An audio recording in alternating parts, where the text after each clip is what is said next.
Story time on how my husband slept with my daughter. Okay, so boom, let's get right into it. So I'm 38 and I'm married to my husband who is 40. I have a daughter who's 16, but it was from a previous marriage and not my current husband. We currently don't have any kids together. Well, I like to say my relationship with my daughter is healthy, but she's very spoiled. I try to set boundaries and work ethic into my daughter, but my husband always gets in the way of that and ends up making me do whatever my daughter says. At first, I thought it was just my husband really stepping into that stepfather role, but then it became weird. My husband and daughter would plan things without me and be gone for long periods of time. My daughter started being really mean to me and tells me how I'm old and she's young and full of life. My husband would never defend me when I would tell my daughter that's wrong for her to say. After all the sneaking and weird behavior, I decided to set my husband and daughter up. I promise you, what I found out was the last thing I could have ever imagined. Like part 2 on how my husband slept with my daughter. Okay, so boom, like I said, after all the sneaking and weird behavior, I decided to set my husband and daughter up to see exactly what's going on. I placed cameras in my room and my daughter's room, plus the kitchen and living room. I told my husband and daughter that I'll be going to visit my mom for 3 days, who lived an hour away. And of course, they both declined to go with me. Y'all, I kid you not. Barely even an hour after I left, there it was in my living room camera. My husband and daughter watching a movie making out. Then my daughter hops on the top and they remove clothing. And I think you can see where it went from there. I was in so much shock and anger. I was crying, man. My emotions were all over the place. I called my ex-husband, the father of my daughter, and he came under 10 minutes. We both barged into the house where my current husband and daughter were still engaging in crazy activity. And it got crazy after this. Like for part 3 on how my husband slept with my daughter. Okay, so boom, like I said, we both barged into the house where my current husband and daughter were still engaging in crazy activities. My ex-husband took our daughter and started beating her with a belt. Then he screamed at her to go upstairs and put some clothes on, which she did. And then there was my current husband, crying, curled up on the floor, completely undressed, might I add, begging my ex-husband not to hurt him or call the cops. He had the audacity to tell us that our daughter was the one who came on to him. Yes, my daughter was the one on camera who initiated everything. That was clear as day. But you as an adult who is married should know better than to partake in anything with a minor, let alone your wife's child. I got a divorce immediately, but unfortunately my husband faced no jail time. And since my daughter wanted to be grown and follow him and tell me she hates me and that's why I can't keep a husband, both me and her father disowned her. She can go be grown on her own. Karma came pretty quick because he ended up passing away from an illness, and he cheated and had a baby with another woman while with my daughter, who also had a kid by him. It was just embarrassing and messy. My daughter begged for my forgiveness, but I just couldn't do it. She's okay with her dad now, but my daughter having a kid and my grandchild with my ex-husband is just something I currently can't get past. What do you think? Am I wrong for that? Should I give my daughter a second chance? Comment below. Story time on how a man followed me into my apartment and tried to harm me. Okay, so boom. I'm 19 years old and I've been living alone for the past year. It's just me and my pet dog, and every morning and night I walk my dog. A bad habit that I have is that since I live in a safe neighborhood, every time I go downstairs to walk my dog, I leave my door unlocked. I never thought that anyone was even watching me, to be honest. My thought process was like, since the door is closed, no one is going to actually think it's unlocked. But that wasn't very smart of me. One very scary night, my life changed. It was around 10 o'clock at night, and I did my usual routine and started walking my dog. I left my door unlocked and thought nothing of it, especially since around this time, no one is really outside. I went back upstairs to the 4th floor where I stay and opened my door, then walked inside and closed my door. But I didn't lock it just yet. I was taking off my dog's leash. Then all of a sudden, a 40-year-old man opened my door. Follow and like for part 2. Part 2 on how a man followed me into my apartment and tried to harm me. Okay, so boom, like I said, I was taking off my dog's leash, and because I left the door unlocked, a 40-year-old man just opened my door. At this point, I was at a distance from the door and closer to my bedroom. My dog started barking, and then I said, "Excuse me, what are you doing?" But I did say it in fear. Then the man took a step in my door and said, "I just want to talk." My door was still slightly open, but more closed, and he was fully into my home at this point. He told me to go into my room and be quiet, or else he would use his weapon. he had a GUN. I didn't want him to do anything to me, so I listened. But I had hope because I also had my boyfriend's GUN in my room. My boyfriend leaves it there so I can protect myself. I never thought I would have to use it, but I'm glad my boyfriend thought of my safety, regardless of what I said. I walked to my room shaking with him about 10 steps behind me. As soon as I walked in, I grabbed the GUN, turned around, and shot him. Like for part 3 on how a man followed me into my apartment and tried to harm me. Okay, so boom, like I said, I walked to my room shaking as he was 10 steps behind me. I told my dog to heel because I didn't want this man to harm my dog either. As soon as I walked into my room, I took the GUN and shot him. The man fell to the ground and so did his weapon. I turned on the lights and shot him right in the stomach around here on his side. My neighbors all came out after the shot and we all called the cops. They got there pretty fast. And my boyfriend stayed with me for 3 months every day after that. They did an investigation and looked at the cameras. Turned out that he'd been stalking me the whole time. He knew my habits and planned to get me at the right time.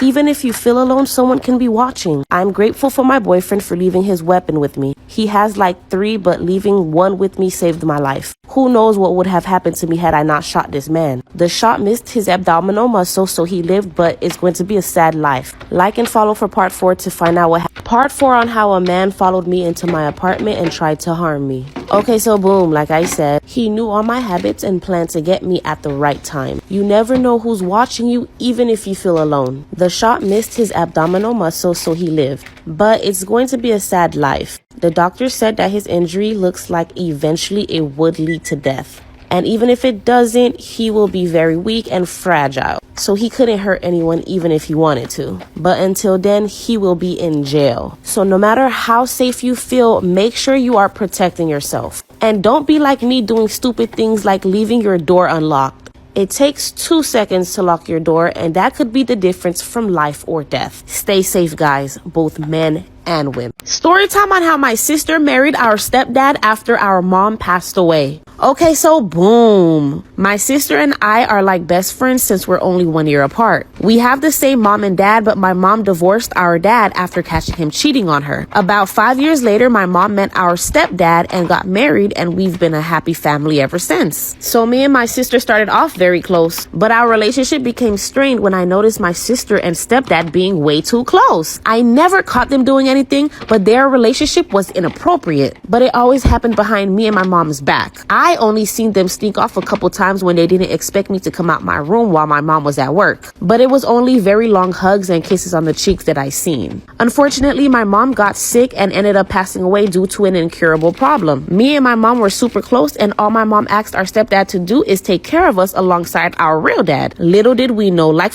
part 2 on how my sister married our stepdad after our mom passed away. Okay, so boom, like I said, my mom got sick with an incurable problem and just asked our stepdad to take care of us alongside our real dad. Then my mom passed away in peace. But little did she or I know the chaos that would come behind her death. By the way, you guys, I'm 16 and my sister is 17. Shortly after our mom passed away, the energy shifted in the house. It was just negative in there and I just felt it. My sister started sleeping in bed with our stepdad where my mom once laid her head. And of course I knew what was going on in there. Who wouldn't? One day I was so enraged by my sister's actions, especially after our mom passed away, that I barged into their room where I seen balloons, hearts, and roses everywhere. I then saw my sister crying as she happily held her hand up and said we're getting married. I got into a screaming match with my sister on how she could do this to our mom, to where she responded, "Mom's not here." It's only been 5 months. Like part 3 on how my sister married our stepdad after our mom passed away. Okay, so boom, like I said, my sister happily held her hand up and said we're getting married. We argued and I told her how could she do this to mom? And she responded, "Mom's not here anymore." It's only been 5 months, guys. I was so angry. I couldn't hold myself back. My sister was older, but I was bigger and taller, and I beat my sister up until our stepdad broke it up. My sister had a huge black eye, and before I left, I spit on my stepdad. I know it's nasty, guys, but you don't understand the level of anger and disrespect I felt for my mom.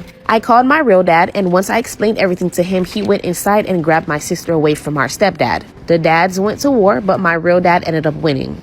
And then he called the cops. My stepdad groomed my sister and engaged in unlawful acts with her. He's currently in jail where my sister visits him all the time. My sister is convinced she was not groomed and that they were in love. She even says she'll wait for him. she'll be waiting a long time. I'm just glad that I was able to get justice for. This story time is how my boyfriend got my sister pregnant. At the time, I just graduated college and I moved into an apartment with my boyfriend. My sister at the time was 2 years younger than me and she was still in college. But she ended up dropping out because she said school wasn't for her anymore. My parents were upset that they had paid for school and she dropped out in the middle of it. So they kicked her out, and me being the older sister, I let her live with me and my boyfriend until she got back on her feet. My sister was also depressed at the time, but me and my boyfriend would always cheer her up. As weeks went by, she ended up getting a job at Target, and she helped pay for some of the bills towards the apartment. One day when she gets back from work, she comes into my room saying that she wasn't feeling well and just passed out. She wasn't waking up, so I took her to the hospital. When we got to the hospital, they told us that she was pregnant. Part 2 will be up soon. This is part 2 on how my boyfriend got my sister pregnant. So like I said earlier, my sister passed out and I took her to the hospital, and come to find out she was pregnant. I was happy for her, of course, but she never told me she was seeing anyone. When we got back home, I asked her, so who the baby daddy? She jumps and she's just like, some guy from school. I said, some guy got you pregnant? And I bust out laughing. She told me it wasn't funny. Then I asked, so who is he? She said, we don't talk no more, and ran into her room. I let it go, but I noticed something was weird. Couple weeks later, one night my boyfriend leaves our room to go to my sister's. I get up and I listen on to the conversation, and he's basically trying to convince her to get an abortion. So I walk into the room, very upset, and I ask him, why is he trying to convince her to get an abortion? And I notice he's giving her a stack of money. Part 3 of how my boyfriend got my sister pregnant. So I walked into my sister's room and my boyfriend is handing her a stack of money, telling her she should get an abortion. I start yelling, what are you doing? My boyfriend says he's just helping her out. I scream, why are you trying to have her get an abortion? Then my sister interrupts and says, we need to tell her. She looks at my boyfriend. I'm just like, what the fuck is going on? She tells my boyfriend, we gotta tell her. I'm like, tell me what? My boyfriend says nothing. There's nothing to tell you. My sister just says straight up, the baby is his. I sit there for a second, and then out of nowhere, I just black out. I attacked him until my sister pulled me off. I went to our room. I packed up my things. I took my boyfriend's clothes, put them into a tub, poured bleach on them, grabbed my things, and left. A couple months later, my sister had the baby. It's now been 2 years, and I still haven't spoken to either my sister or my ex-boyfriend. Storytime are the most dirtiest college roommate ever. By the way, we're calling her Jessie. So I moved in before Jessie and I get settled and decorate. The next day, she comes and throws her bag on the bed, then leaves. I thought it was weird because she didn't even say anything to me. Couple hours later, she comes back and I'm like, hello? And she's like, my bad, and comes give me a hug. She smelled very bad. She starts unpacking all of her clothes and blankets, but they smelled like mildew. Anyways, a week later, there's this party going on for freshmen, and she goes, but I stay in because I had a migraine. I told her that when she comes back, can she keep the light off? Now it's 2 a.m., and she comes back in very loud, uses the bathroom, then goes to sleep. And now I'm up, so I got up to use the bathroom too. When I sit down on the toilet, I feel something very squishy. It was dark because, like I said, I had a migraine. I get up, turn the light on, and I was sitting in her shit. Here's a story time on how my toxic ex-best friend got me arrested. And she's the reason why I'm banned from the only mall in our city. So in high school, I was friends with this girl, Destiny, and she was the type of friend I felt like I had to walk eggshells around. She was very cocky, but she was a thief. She always tried to get me to steal from a couple stores, but she said I was always too punk to do it. This one day, she asked if I wanted to go to the mall with her, and I was like, yes, because I wasn't doing anything. We also ended up going to a clothing store. She asked me if I was tired of carrying my book bag. I was like, yeah, a little. And she said that she would hold it for me so my back wouldn't hurt, and I thought it was very nice of her. We ended up separating for like 3 minutes in the store, and she tells me she can't find anything. She hands me back my bag because she said her shoulders were starting to hurt, and of course, I took the bag back. When we walked out of the store, we started beeping. I was confused on why because we never got anything. The workers asked us to see our bags, and when they opened up my bag, there was a $500 jacket stuffed in my book bag. Here's another toxic best friend story time and how I ended up having to fight her over her own boyfriend.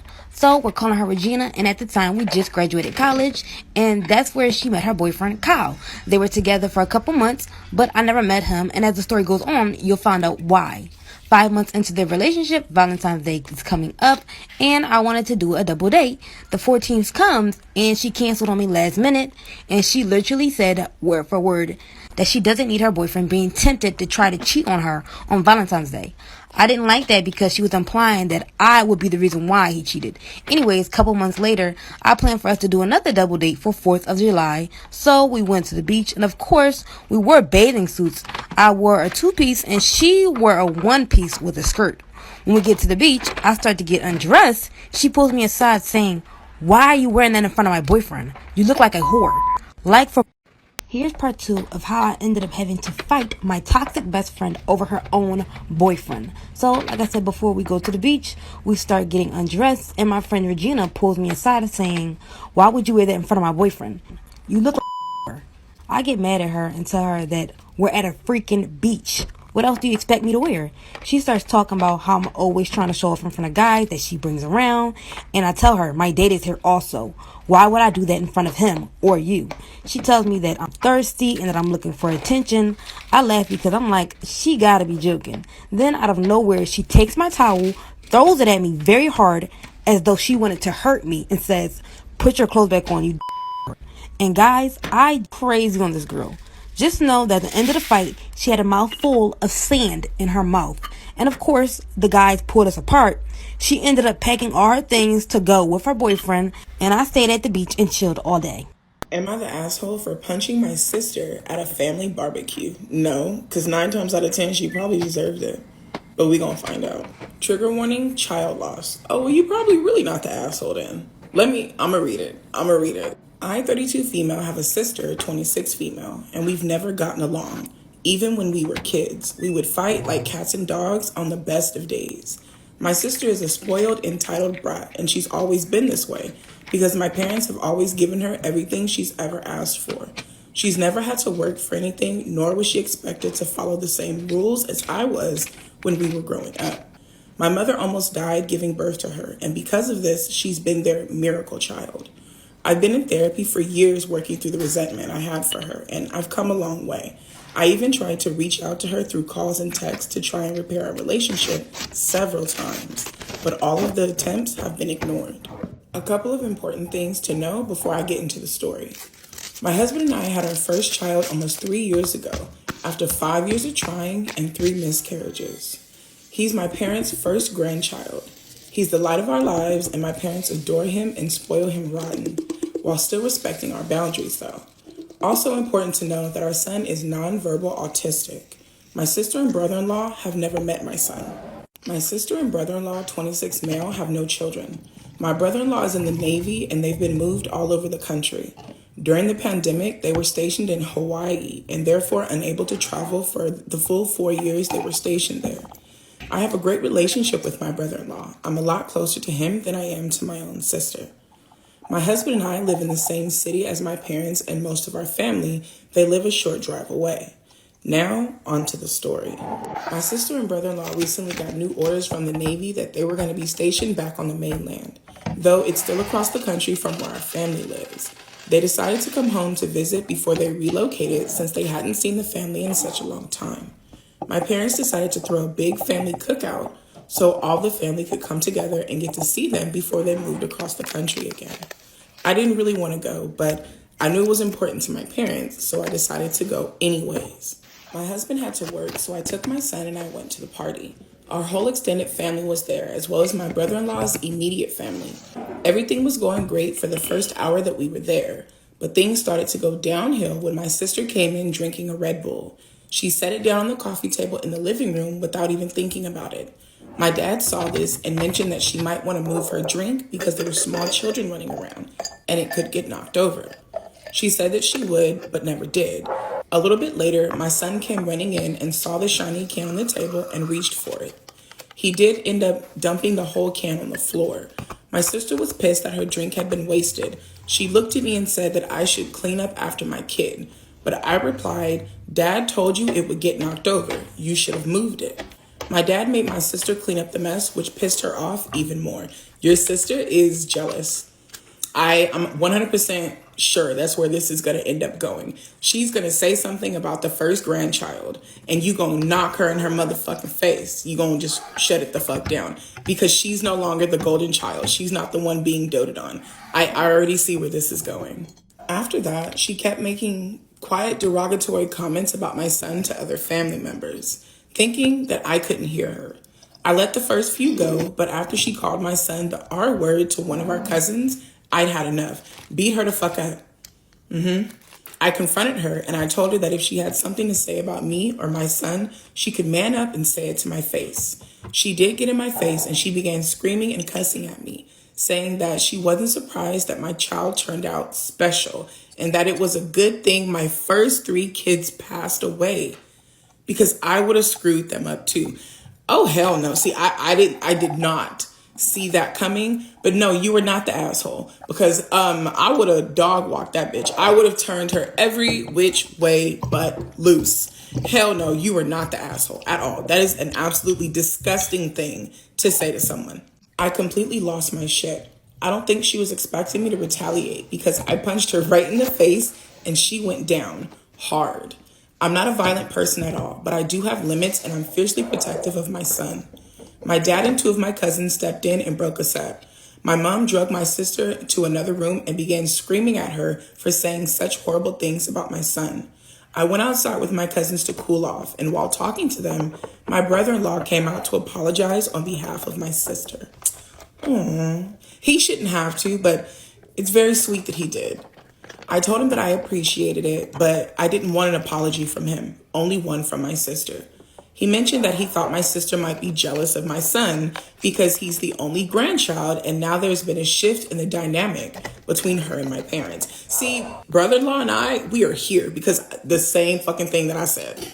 That made perfect sense to me. With them doting on my son constantly, there's no room for them to spoil her. She's 26 years old and fucking married. She needs to grow the fuck up. I took my son home shortly after all this occurred, and about an hour after I got home, I started getting texts from 2 of my aunts as well as from my mom, saying that I was an asshole for punching my sister and that I completely overreacted. No, that's bullshit. No, I honestly think you underreacted because you only hit her once. You weren't swinging fast enough for me. Like, that bitch would have got a 2-piece of biscuit and some fucking fries and a drink. By the time they were managed to break us up, she would have been leaking all over the fucking yard. Like, I don't think you overreacted. I truly feel like you were still shocked that you didn't even react enough. You should have beat her ass. Fuck a punch to the face. My aunt insisted that I apologize to my sister for punching her. When I told her I would not be apologizing, she said I should be ashamed because I ruined the party for everyone. What about the bitch that was running around the party talking about a toddler? What about the bitch that decided to open her fucking mouth and call an autistic, non-verbal toddler the R word? So you mean to tell me that shit's okay, but the mother knocking her the fuck down for doing it is what everybody's upset about? That's fucking crazy. Now I'm starting to wonder if I did overreact by hitting her. I don't see why I should have to apologize when she was the one who said such horrible things to me in front of our whole family. Honestly, I don't care if I never see my sister again, though I would miss my brother-in-law. I do feel bad for ruining my parents' party that they worked so hard on. Am I the asshole for punching my sister and refusing to apologize? Absolutely not. I truly do not feel like you are the asshole in any way because you are a mama protecting your baby. Like, everybody wants to talk about the mama bears until the mama bear shows her claws and now everybody wants to tell you that you're wrong. Absolutely not. Your sister is 26 years old and she took it upon her 26-year-old grown ass to try and bully a fucking toddler. A toddler. She's running around the party saying nasty comments to anybody who will listen to her, but then gets upset and in your face when you call her out on it. And then says even more disgusting things to you about the fact that you have 3 angel babies. Are you fucking kidding me? You are not wrong in any way, shape, or form. I am so sorry that this happened to you. But I do love the fact that you knocked that bitch the hell out. I do like that. Caught my boyfriend sending his nudes to his 12-year-old cousin. What should I do? Disclaimer is not my story time, but send me on Instagram. My boyfriend has always seemed like such a good guy. Out of all of his friends, he's the most considerate and loving person I've ever met. He's also such a gentleman. He always watches out for the girls in our friend group. He always goes out of his way to take me home so that I get home safely. He's the type of guy that will take his jacket off for anybody who's cold. No matter how cold he is, he will do that for other people. We've been in a serious relationship now for 6 months. Before that, we had dated on and off for 2 years. The only reason we broke up was because we lived in different countries. The distance was was really hard to deal with. Finally moved back to my city for work, and we've been inseparable since then. Since he moved back, we've been going to all of his family events. For his uncle's birthday, he told me that he couldn't take me because there wasn't enough space. I obviously thought this was really strange, but I said it's fine. Went to his uncle's party and stayed there until 4 in the morning. When I heard him come back home, I got up and went to the bathroom, only to find that he had locked himself in the bathroom. I knocked on the door and he got mad at me. Part 2 is up. Caught my boyfriend sending nudes to his 12-year-old cousin. What should I do? Disclaimer, it's not my story time. It was sent to me on Instagram. I asked him why he locked himself in the bathroom and he wouldn't answer. Finally swung the door open and told me that I needed to mind my own business. This was the first time my boyfriend had ever been rude to me. For the next few days, I gave him the cold shoulder until he apologized. He made an excuse about having gotten into a fight with his uncle at his birthday party. A few weeks later, he invites me to another family event. This time, it's at the same uncle's house. I asked him if he really wanted to go, considering they had gotten into a fight. That's when he said, "What are you talking about? We never got into a fight." That's when I knew I had caught him in a lie. He swore up and down that he had never said that to me and that I was just making it up. Finally show up to his uncle's house and his cousin comes running to kiss him and hug him. At this point, I thought nothing of it. She's a 12-year-old girl who hasn't even gone through puberty yet. I actually thought it was really cute that he was paying so much attention to his cousin. The entire night he played video games with her in a room, basically ignored me the entire time. I spent most of my night with his mom. I finally go to the room to look for him. He had his hand on her upper thigh. As soon as he sees me, he takes his hand away and looks at me. Part 3 is up. Caught my boyfriend sending nudes to his 12-year-old cousin. What should I do? Disclaimer, it's not my story time. It was sent to me on Instagram. I walked in and he had his hand on her upper thigh. As soon as he saw me, he pulled it away. He saw that I saw and he freaked out. He got up and told me that we were going home. When we finally got home, I asked him what he was doing with his cousin all day. He said that we were just playing video games. Then he says, "Please don't make this weird." And I said, "What do you mean weird?" And he said, "I'm just very affectionate with her. Don't twist it." Ew. Seriously, ew. Couldn't stop thinking about how he was touching his cousin. Finally went to bed and I got on his phone. That's when I saw the hidden album in his camera roll. When I opened it was all pee-pee pictures. And I realized those pictures were taken the same night that he had locked himself in the bathroom. He immediately got sick. This was sickening to me. I confronted him and he started apologizing right away. He got angry and grabbed his phone and smashed it. I told him that those pictures are still out there. And he told me that he had just made a bad decision and that his cousin asked him for it because she wants to know what pee-pees look like. He's asking me not to tell anyone. What should I do? Am I the asshole for asking my cousin to move the date of his second wedding? My 29 female cousin Frankie, 33 male, and his wife Nora, 32 female, have been married for almost 15 years. They got married a couple weeks after Nora's 18th birthday. Last weekend, they announced to the family at a get-together they were having a second wedding in September, as they're now in a position where they can easily afford to finally celebrate their marriage with friends and family the way they wanted to. When they married originally, it was just the two of them and their two friends at the courthouse. But Nora has always wanted the big, fancy white wedding. Now, usually, this wouldn't be a problem. I'm happy for Frankie and Nora, and I'm excited to attend their wedding. However, the date they've picked, oh, hell no, is the day before my wedding. Absolutely not. No, you're not the asshole. Absolutely not. My fiance, 29 male, and I have been together for 9 years, and we've been planning our wedding for the last 3 years. We've had our date and venue booked for 2 years. Our save the dates only went out last month. When they announced their date, I had asked Nora privately if they were joking with the date they picked.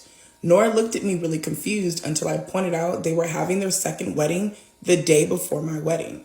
Nora told me that the date they chosen was a date they first met in high school and it was important for them. Later on, Frankie asked me why I wasn't happy for them. And I told him that it was rude of them to have their second wedding the day before mine. Period. Like, that's rude as fuck. Where did you think I was going to be happy for you if I'm getting married literally the day after yours? Like, come the fuck on. Get the fuck out of my face. Well, why aren't you happy for me? Because you're rude as fuck and selfish as shit. That's why I'm not happy for you. I told him that he had essentially ruined my wedding because no one's going to attend 2 weddings in a row in a weekend, especially our elderly grandparents. Frankie apologized and said he didn't know our wedding date when they booked it. He told me that they weren't going to move the wedding date and had the gall to suggest that I move my wedding if it mattered that much to me. I snapped and told him that it was tacky to have a redo wedding because they decided to get married on a whim at 18 with barely a penny between them. Frankie got mad at me and then he and Nora left shortly after. That night, Frankie and his mom, my aunt, sent me angry messages telling me that I know why they got married so young. Nora came from an abusive household. She was essentially the punching bag for her brother, and her mother let the abuse continue. They married because Nora and Frankie saw it as her only way out.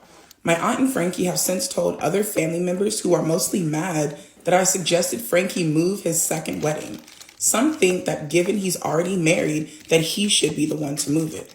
Am I the asshole for asking my cousin to move the date of his wedding? Edit to add, my save the dates didn't go out until last month. However, my family has been aware since we booked it. We've got a family group chat that Frankie is in, and I posted the date in there. No, you're not the asshole. Frankie and Nora are selfish as fucking shit. I don't give a fuck that this is the date that y'all motherfucking met. It's still the day before my fucking wedding, which you already knew.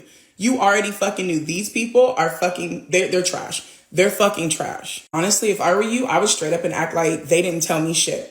I would continue going on about my day, preparing to marry the love of my life. Fuck them. They clearly don't give a fuck about how they treat other people around them. Do not give them the goddamn satisfaction of seeing you upset. Fuck them. You are going to marry the love of your life. Do not let them take your shine away. Yes, I understand that a lot of people aren't going to want to come, but honestly, the people that take the time and make the effort to come and celebrate you and your fiance are the people that you need there. That is your true family. Do not allow nasty motherfuckers to take away your happiness. Fuck them. These people are selfish and disgusting. Enjoy your time planning your wedding and marry the love of your life. Fuck them. And any family members that want to reach out to you and tell you anything different, let them know. Our wedding is the day after. If you want to come, we'd be happy to see you. If not, good riddance. Fuck it. You've been planning this for 2 years. They want to be nasty, let them be nasty. Karma will come back for them. This story time is how I caught my boyfriend cheating on me with his sister. It was his stepsister, aka they weren't related, but they still grew up together, which was still weird. So me and my boyfriend have been together for 5 years, and I noticed him and his sister always had a close bond. They talk on the phone every day, and to me, it's normal because that's his sister. But recently this year, on his birthday, is when I caught him cheating on me. So my boyfriend had spent time with his family early in the day to celebrate, and I told him I was going to come over at night. But I lied because I was going to come over early and surprise him. So I went out, I bought balloons, cake, and I even damn PS5. I pulled up to his place, and as I'm getting everything ready, he walks out of his place with a girl, then hugs and kisses her goodbye. And it wasn't a peck, they went in. And me, I'm like shook because I just went all out for his birthday. And when the girl turns around, it's his sister. This story time is from a follower, and she really needs advice. By the way, we're calling her Ashley, and she's 19.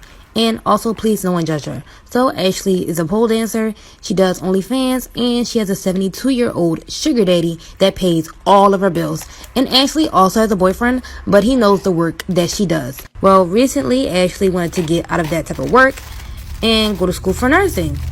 For the past couple months, she saved up, she quit her job, and she cut her sugar daddy off. Well, something crazy happened. She found out she was pregnant, and she doesn't know if it could be her sugar daddy's or her boyfriend. She didn't plan out school and a baby, and she's afraid that the sugar daddy won't be in the baby's life due to his age, and her boyfriend doesn't work, and she's afraid that he won't be able to financially support her or the baby. So she thought about getting an abortion and not telling anyone. If she could get some other opinions, that would be great. So please give her some advice down below. Story time of my crazy stalker ex-boyfriend. By the way, we're calling him Michael. So me and Michael started talking in the middle of my senior year in high school. I met him at a friend's party, and he seemed pretty cool. He was very affectionate. He would take me out all the time. He introduced me to his family. He said he loved me within the first week. He wanted all of my time, and he seemed so perfect. Until suddenly, he started to get very controlling. He never wanted me to go out anywhere. He didn't like the clothes that I wear. He didn't like any of my friends. He made me feel guilty whenever I tried to do something for myself. After months of dealing with this controlling behavior, I wanted to leave the relationship. He got mad at me. He was threatening to hurt me and himself if I left. I told him I was done. The next day, like any old regular day, I go to school and I come back home. But when I came back home, I open up my door and I see Michael sitting on my couch with a taser. I'll be back for part 2. This is part 2 story time of my crazy stalker ex-boyfriend. So like I said before, I get home and Michael is sitting on my couch with a taser. I ask him, "What are you doing here? And how did you get in?" He's like, "Your mom let me in. I told her you asked for help for homework." I yell and call for my mom, and he's like, "Oh, she left. She said she was going to the grocery store real quick." I turn around and try to leave out the house. He runs and shuts the door. And he's like, "Oh, baby, please don't go. Listen, I heard you earlier, and I'm sorry for being so controlling. I just love you so much, and I don't want anything to happen to you. I asked him, why did you pop up, and why did you bring a taser? He said, I just wanted to surprise you. And I'm like, for what? He goes into his pocket and pulls out a ring saying he wanted to get engaged, trying to hand me a ring that looked like he got out of a gumball machine. I laugh at him, and he pushes me against the door. It gets real scary after this. Y'all let me know if y'all want a part 3. This is part 3 story time of my crazy stalker ex-boyfriend. So like I said before, he popped up at my house with a taser. He told me he wanted to get engaged, and basically if I didn't say yes, he was going to hurt me. So for the time being, I pretended like everything was okay, and I told him yes, even though the idea of it disgusted me. He told me he wanted to go on a getaway trip and that I should pack my bags. I was like, I have school tomorrow. And he said, you can miss 1 day of school for your man. I told him no, and he grabbed my arm, telling me to go get my stuff. I went upstairs immediately, and when I got to my room, I tried to call the cops, and I guess he overheard me because he busted into my room, starting to fight me. I don't know how, but we ended up in the hallway, and he fell down the stairs. He became unconscious, and at that moment, I ran out of the house, and I called the cops again, but about an intruder. He ended up waking back up and was arrested, but that wasn't just it. Couple years later, he came around stalking me at school, my job, even my friends and family. Story time, and this just happened like a minute ago. It's about 11:30 at night right now, and I was walking my dog, and these 3 guys go to pass me. And as they're passing me, one of them was like, hey, wait, can I pet your dog? And he bent down, and he was rolling a cigarette at this point, so his hands were really close to his mouth, and he was like slightly licking them, you know, like what you do when you roll a cigarette. And so I was like, honestly, like I don't really feel comfortable with you petting her just because of COVID. And he was like, because of COVID, what? And I was like, well, your hands are really close to your mouth, and if you pet her and you have COVID and then I go to kiss her later, I don't want to risk getting COVID. Honestly, COVID wasn't the reason why. Like, I just didn't want him to pet her just because it's 11:30 and I didn't want to stand there with him. His 2 friends had walked off, by the way. It was just him and me. And then he was like, you kiss your dog? I was like, yeah, it's a very normal thing to kiss your dog. Like, I kiss her body all the time. And he was like, what? That's really weird. Like, what do you do behind I don't want to know what you do behind closed doors. I was like, what are you talking about? Everyone kisses their, like, have you had a dog? It's normal to kiss your dog. And he was like, that's really effing weird. I don't know why you do that. That's really gross. Okay, whatever, I'll let you do your thing. And I was like, okay, sir, fine, go ahead. Be defensive just because I didn't let you pet her. It's just really funny. It kind of felt like that thing, you know, like when a guy will like ask you out or something and they'll be really nice to you and then you'll reject them and then they'll become really mean and be like, well, you're ugly anyway, or whatever they say. It's like that whole thing of like, if a guy gets rejected and then they want to retain a sense of dominance or authority, they'll start attacking you or like making you seem like the weird one and crazy one. That's what it felt like. And I just, dude, come on.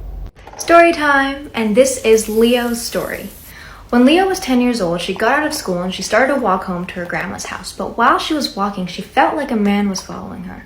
So she decided to stop, bend down, and tie her shoelace, hoping that the guy would just keep walking. He didn't. Leo was 10 years old. She didn't know what to do, so she just kept walking to her grandma's building. Eventually, she arrived, and she buzzed, waiting for her grandma to let her in. But while she was waiting, the man came up to Leo and grabbed her butt and her waist. Leo turned around, slapped his hands, the doors open, and she ran inside. Leo cried all night, and she was scared to walk alone ever again. Before saying not all men do this, try to understand why people who identify as a woman are scared of men. It's because these types of things happen to women of all ages. Leo was 10 years old and she was followed and grabbed by a 35-year-old man. That shouldn't have happened. So again, please stop derailing the conversation and stop saying not all men on my videos, because that's not the point. The point is that women experience these things and they shouldn't. So help us change things. I, female 27, have been married to my wonderful husband, male 30, for 5 years, but we've been together for 7 years total. In all that time, my parents, female 58 and male 60, have never really taken a shining to him, but everyone has always been amicable. That is, everyone except my sister, female 22, who seems to think that the world revolves around her. She is the light of my parents' lives, and can do absolutely no wrong in their eyes. Simply put, my husband and I generally keep our distance from her. Last weekend was my dad's 60th birthday, and everyone was invited. My husband and I went knowing that my sister would be there, but we didn't think too much of it. We expected a pleasant evening celebrating my dad. Now it's important to note before we go further that my husband follows certain dietary restrictions as part of his religion, which I'm keeping vague, but everyone in the family knows and has been accommodating thus far. Unfortunately, after everyone had eaten dinner, my sister announced that she had specifically asked the caterers to add in some of the restricted food items so that she could test if my husband would even know the difference. To say the least, I was furious. Just for clarification purposes, the restricted ingredients were added into the sauces and there were no noticeable pieces. My husband and I were absolutely appalled and just walked out while my sister yelled that she didn't get the big deal and we need to take the sticks out of our butts. My parents had absolutely nothing to say and just watched. They later texted me that I should consider the fact that my sister is young and didn't know better. I did not respond. I went absolutely no contact with everyone since the party and didn't respond to a single message or phone call, nor did my husband. When my parents showed up at the house, we didn't open the door. When they showed up at my work, I didn't go to reception. I haven't laid eyes on them at all. Today, some cops came knocking on my door saying that they had received a missing persons report and were looking for me. Fortunately, that was all solved quickly in that I never actually went missing. But now my friends are saying that I wasted police resources when I could have just texted my parents back saying that I didn't want to hear from them. I just feel like a grown woman should not have to justify where she is to her parents. So, am I in the wrong for disappearing and causing my parents to lodge a missing persons report? My best friend's husband confessed his feelings for me. Her life was very difficult and she says she's finally happy, so how do I tell her? Mia, 32, and I, 32, met in college and we were best friends ever since. Mia was always very family-oriented and romantic, even when she was a kid. Her ultimate life dream was to have a big, happy family. Sadly, Mia had a very difficult childhood. She lost her entire family, younger sister and both parents, from ages 10 to 12. She was in the system for a while until her abusive uncle took her in. Obviously, Mia was and is very mentally unwell, and just a few months ago, she managed to get off her meds and stop going to therapy. Mia and her husband, Rick, 34, are together for 2 years now and married for 6 months. In my opinion, it was all a bit rushed, but Mia was scared that she wouldn't be able to have children if she waited, and to be honest, Rick seemed to be her perfect match. She was aware things were going faster than she initially wanted, but reassured me that her and Rick are on the same page. It's her life after all, so if she's happy, so am I. Rick and I neither love nor hate each other. He's my friend's husband, so at best we tolerate one another. We don't have any common interests and our lifestyle goals are very different. Fast forward to New Year's Eve. Mia and Rick organized a party and invited me and my partner, 31, to join. Everything seemed fine. Rick and I were chatting with some friends when I decided to go outside to breathe in some fresh air. Rick followed a few minutes later. We casually talked about some irrelevant things when he suddenly says that he's in love with me. I thought it was just one of his stupid jokes and I was totally blindsided by it, so I just laughed. Joked back and hoped that he will drop it. Sadly, he just doubled down and got visibly upset. Started saying how he doesn't want to spend another year unhappy and how being with Mia is exhausting because of her trauma and that he deserves better than that. At this point, I got very nauseous and just wanted to get away from it all. So I told him that he has no idea what he's saying and we'll talk about it once he gets his shit together. Mia and Rick are trying for a baby, so I obviously have to tell her as soon as possible.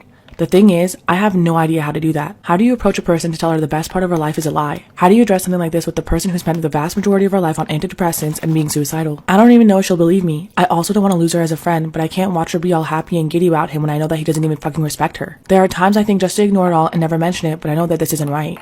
Part 2, my best friend's husband confessed that he has feelings for me. Shortly after, Rick called to apologize for his behavior. He said he never meant for it to come out, but that he's very unhappy with his marriage and now he sees no escape with the baby on the way. He then said he would never be this confused about his feelings if Mia didn't have feelings for my boyfriend, on which they have been trying to work on for a while, but he's so exhausted from it all that he just wants to end it. He said that he's confused about his feelings for me, but he also wanted to hurt her so that she can see what she's putting him through and how painful it is to be in love with somebody who's a constant in their lives. Basically, he tried to spin the entire thing on Mia's trauma. I told him if he's so unhappy with his choices, he can just leave without vicious lies and that he didn't have any reason to put me or my boyfriend in the middle of this. He just said that he didn't mean for it to happen and we ended the call on that. I went to Mia afterwards and told her about Rick's confession. Obviously, she was heartbroken about this, but seemed to accept it at face value. I then told her what Rick said in the call since I thought she deserves to know that he's making stuff up behind her back. That's when she broke down and said that she had no idea how it happened. She would never act on it anyways. And that Rick was never supposed to tell me about it, but that's something between them that they are so close to resolving. She said she saw how my partner treats me and my kid and how that's something that she desperately wants but is just so unlucky. Call me selfish, but if we were friends as I believe we were, I would expect her to come forward with this, trauma related or not. It isn't just between Rick and Mia. It involves other people now that were unwillingly put into this entire situation. She spent one-on-one time with my partner so many times and she never felt bad enough to tell me, or at least to attempt to stay away from him and give me some fake reason for it. I know she needs support right now, but I can't do this. I simply can and won't, and if I'm an a-hole for it, then so be it. I'm fine with a stupid crush. We're all only humans,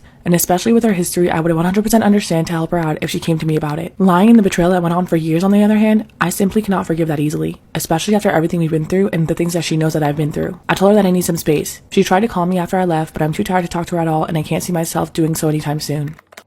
Y'all, the short and sweet Reddit ones sometimes be juicier than the long ones. My wife ditched her kid at a bar. She told her daughter, my stepdaughter, that she was gonna take her to a concert. After pre-gaming at a brewery, my wife found out the show was 18 and up. So she left the kid with a mutual male friend at the bar and went anyway. after asking the kid if it was okay to do so. The kid is a preteen. After the concert, she returned to the mutual friend's house and slept in the same bed as him. My stepdaughter said she could hear her mother panting.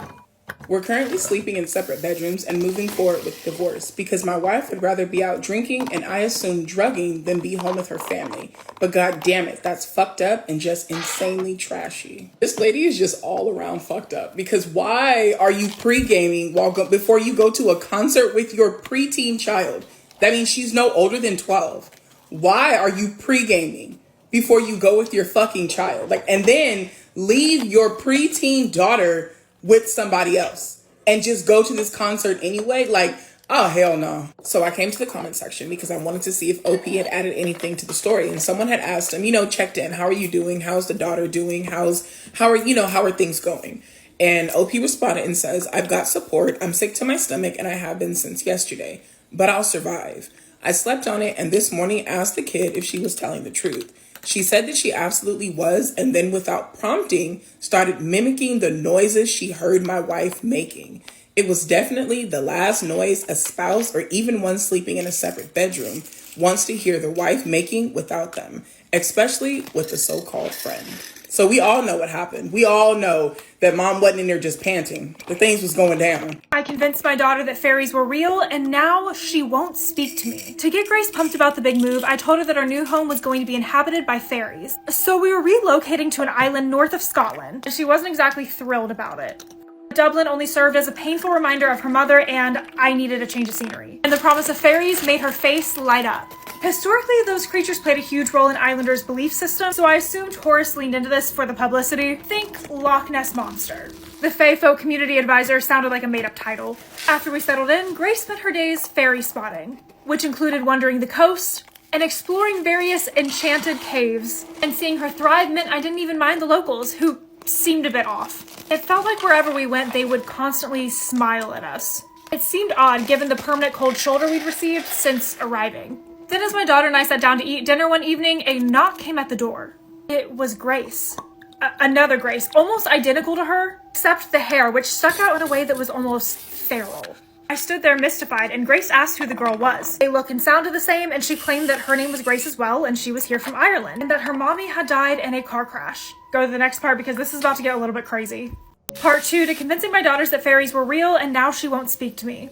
Quickly, I summoned the community leader, who pointed out the markings carved onto the back of the feral Grace's knee. It was hot and inflamed and resembled a zigzag inside 2 triangles. The leader pulled me aside and explained that my daughter would die if we didn't destroy the channeling doppelganger. Then she summoned the Islanders into a cleansing ritual within the woods. They needed me to douse some oil and toss a lantern. After the ceremony, Grace finally settled into school and made some friends. And I just tried desperately to forget the whole situation that had even happened. However, just as Dublin had reminded me of my wife, this island made me picture my daughter, begging her dad to untie her while the flames surged and swelled. So I went ahead and accepted a job in London. On our final day, the leader popped over to say goodbye. And with a sly smile that all the locals seemed to share, she handed me a gift and said not to open it until I got to London. And I made it about as far as the ferry. And it was a book about fae folk and their spells, and halfway through a page had been marked with a post-it note. And I flipped open to a chapter depicting zigzags inside triangles, like the one on the channeling's leg. And then I read the accompanying text. In order to assume human form, a channeling will carve runes onto its victim's leg, thereby allowing it to imitate their physical appearance. As I glanced up from the book, my daughter smiled at me. That awful, familiar Islander smile. That one was pretty creepy if you ask me. Am I the asshole for dropping my daughter off at daycare early so her teacher could do her hair? So I'm a newly divorced dad of a 3-year-old girl and I have her every other week. My daughter has very curly hair that my ex-wife used to take care of. Now that I'm alone with her, half the time I have to figure it out. I do try, but on my weeks, her hair is mostly a frizzy, tangled mess. A teacher at my daughter's daycare has very similar hair to my daughter's, so I asked if she could help me with my daughter's hair. She said she could do my daughter's hair in the mornings if I dropped her off earlier. She also gave me a list of curly hair products to buy and what to bring to school. Am I the asshole for dropping my daughter off at daycare early so her teacher could do her hair? She gave me a list of curly hair products and also gave me some tips for washing and caring for it at home. I guess my daughter told my ex that her teacher does her hair for her and she goes to daycare early. because now my ex is calling me asking if I really drop her off 30 minutes early just so I could avoid doing her hair. She called me a bad parent for relying on a teacher to do my job and for messing up the morning routine. The usual routine was that we'd wake up, give her a bath, attempt to do her hair, have breakfast, and then go to school. And now we do breakfast in the car. And I just want to know, am I wrong?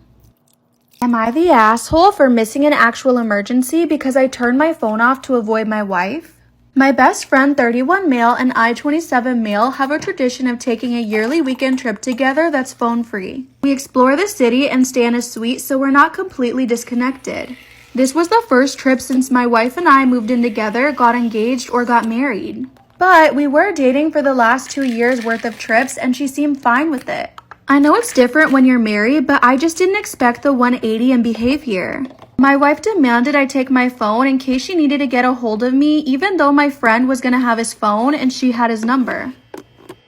Am I the asshole for missing an actual emergency because I turned off my phone to avoid my wife? I let her know when I arrived, and immediately after that, she was texting me and asking how things were. Then again, asking me another question when I didn't respond to the first one. I eventually muted the conversation and she called me a few hours later asking why I didn't respond. I reiterated that this is a no phone weekend and kept the call short. She kept calling me and my friends, so we shut our phones off for the rest of the weekend. When I got back, my wife was furious because her sister ended up getting in a car accident and she said I wasn't there for her. Am I the asshole for saying that I won't help with my future niece or nephew? I, 23 female, live at home with my parents. They're both in their 50s. My brother, 19 male, and his girlfriend, 19 female. I work as a night nurse for newborns, getting babies on a feeding, sleep schedule, while also working with new moms to help them with the process and being there for them. My brother just told the family that his girlfriend is 3 months pregnant and they're going to keep it. My brother and I are not close. Him and his girlfriend do not speak to me. I tried being nice at first, but it was just so awkward, always initiating conversations that they clearly didn't want to have. So I just stopped trying to talk to them, and obviously, they don't speak to me. When talking about the changes in the house that the baby will bring, my parents started talking about how I can help my brother and his girlfriend with their baby. Absolutely not. Why am I going to help people who don't talk to me? How the fuck is that going to work? How is that going to work? You don't talk to me on any other time of the day, and you expect me to offer you services that I get paid for free simply because we're siblings? You should have thought about that before you pretended I was a part of the paint on the walls in the house. I told them no. Neither of them speak to me. I could be glued to the house and not even be acknowledged. Why would I help them? Exactly. My parents told me they could really use my experience and how when the baby gets closer to being born, they'll realize they need me and start talking to me. All the more reason for you not to help them. Don't talk to me simply because you need something from me. I would rather you pretend that I didn't exist. I told them I don't want them to start talking to me just because they need me. And respectfully, I won't give them free services that I get paid $35 an hour to do. My parents are calling me an asshole and saying that I should try and work something out. No, they don't talk to you. If they want this to be resolved, they need to work something the fuck out. It's not up to you to fix the issues that they have with you. They're 19 fucking years old. They're about to become parents. They need to learn to open their fucking mouth and communicate. This is not up to you. My parents are saying my brother's overwhelmed and his girlfriend is super vulnerable and I need to be the bigger person. Absolutely not. I'm over being the bigger fucking person. No. Hell no. Being the bigger person just means we need you to take the shit end of the stick and not complain about it. Absolutely not. First of all, your fucking parents suck because who the fuck encourages their child to allow someone to use them? They'll start talking to you when they need you. Everything will be okay. That's not fucking okay. What fucking parent does that? Second of all, it is not your job to work something out with your brother. Him and his girlfriend don't talk to you. That's their fucking issue to work through. They're about to be fucking parents. So they need to learn if you're going to need help, you need to open your goddamn mouth. Not everyone's just going to fall at your feet to help you because you're about to bring a child in the world. You and half of the world are fucking having kids in the next 6 to 7 months. Absolutely the fuck not. No, hell no. My advice would be to work on moving out because as long as you're living in the same house, they're going to try to force you to help them. You said that you're a night nurse. That means you need your rest during the day. They're going to let the baby cry or they're going to continuously be coming to you to ask you, can you do this? Can you do this? Can you do this? And you're going to do it simply because you need some rest. That's not going to work out. It's going to get old real fucking fast. I would suggest trying to find a different place to stay. I came to the comment section and someone else actually suggested the same thing.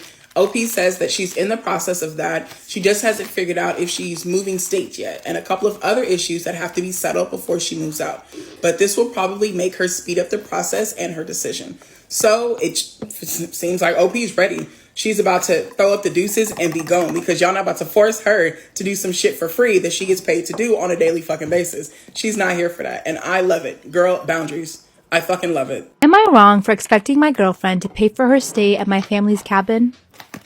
100%. My grandparents own a big old cabin where every generation after them have enjoyed annual family vacations. Due to the cabin's age, there is constant maintenance that needs to be done. Every time we replace, fix, or repair something, there's another thing that needs fixing. We also started slowly renovating the cabin as the interior has become quite dated as well. These costs have become too much for my grandparents to handle alone, especially since their age means they can't do much of the work themselves and they need to hire professionals instead. This has caused them to implement a fee system. The rule is as follows. Every person from the age of 20 years old needs to pay an annual fee to be allowed to stay at the cabin. The size of the fee varies as it is calculated according to how many people plan on using the cabin and how big the upkeep cost for the previous year. I've happily paid the fee ever since the rule was implemented, and so have my parents, aunts, uncles, and cousins. Every summer, my extended family tries to find a weekend during the summer where most of our vacations overlap so that we can all meet at the cabin and catch up. I decided to invite my girlfriend along as I want to introduce her to this tradition, as she is someone I'm imagining spending many future summers at this cabin with. She was ecstatic about the idea of meeting my extended family and going to the cabin, as she's very curious about it after hearing me talk about it a lot. Naturally, I sat her down and told her about the rule and how she needed to pay, as everyone else paid, and it would only be fair for her to do so as well since she would be using the cabin when coming with me this year. This year's fee is around $200 to $400 depending on how many people use the cabin, due to a big roof leak and some pretty substantial water damage. The idea of paying this fee really upset her, and we had a big argument where she concluded with saying she would make other plans without me this summer. The rule is very simple and made completely fair on everyone. I don't understand why she thinks she should be exempt from it. My brother told me I should just pay her fee for her as my extended family would really like to meet her. But I really don't think that's fair to me to pay double the fee when she's completely capable of paying it herself. So, am I the asshole? Am I wrong for refusing to let my sister have my wedding dress? I, female 26, was supposed to get married to my fiancé, 30 male, on August 17, but he passed away suddenly in a car accident a month before. It was so devastating and pain is pretty much raw for me. I moved back with my parents to get familiarity and support. My parents have been so helpful, but my twin sister and I aren't so close. She's engaged and getting married before the end of this year. She keeps ranting about her future in-laws expecting her to pay so much money for the venue and invite many guests.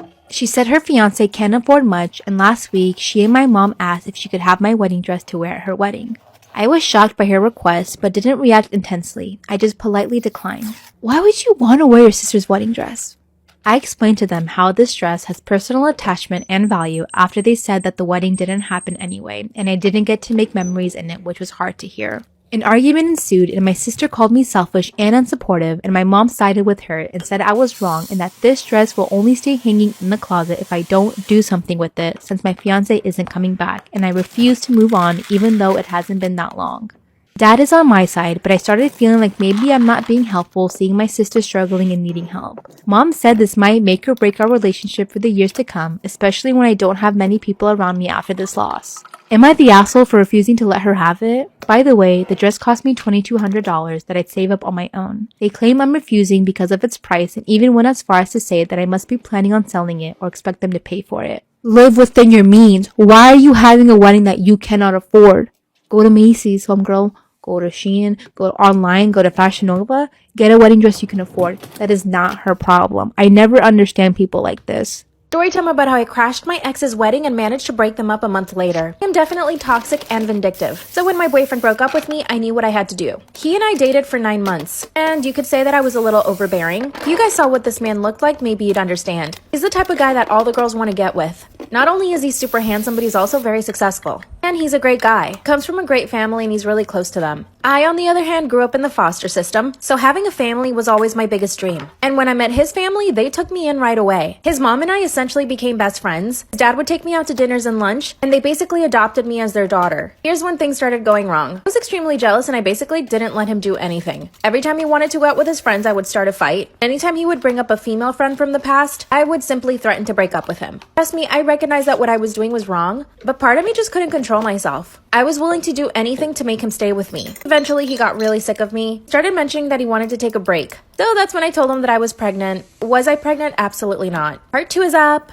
Storytime about how I crashed my ex's wedding and managed to break them up a month later. First time he threatened to break up with me, I told him that I was pregnant. It was obviously a lie and he knew it, so he basically still walked out on me. So in order to get his attention again, I decided to go to his family and tell them that I was pregnant. And they all believed me. His mom and dad even invited me to go live with them during the pregnancy. At first I said yes, but then I was like, hold on a second, how am I gonna fake a pregnancy? So to get myself out of that, I told him that I thought I was pregnant, but I actually wasn't. Yep, I'm starting my makeup all over again at this point. I had way too many layers on. During the time we were on a break, I basically followed him around everywhere just to make sure that he wasn't hooking up with any girls. Finally, 2 weeks later, he called me and told me that he missed me. We got back together, but the same thing happened. I was still jealous and controlling, but this time he was becoming more and more jealous. So much so that he started trying to control the way that I was dressing. Around this time, we started having huge fights. He would punch the wall right by my head. I would throw things at him, even threw a knife at him once. But part of me liked that he was so jealous and toxic. He was obsessed with me. And he broke up with me again, and 2 months later, he was engaged. And guess what? His family invited me to their engagement party. Part 3 is up.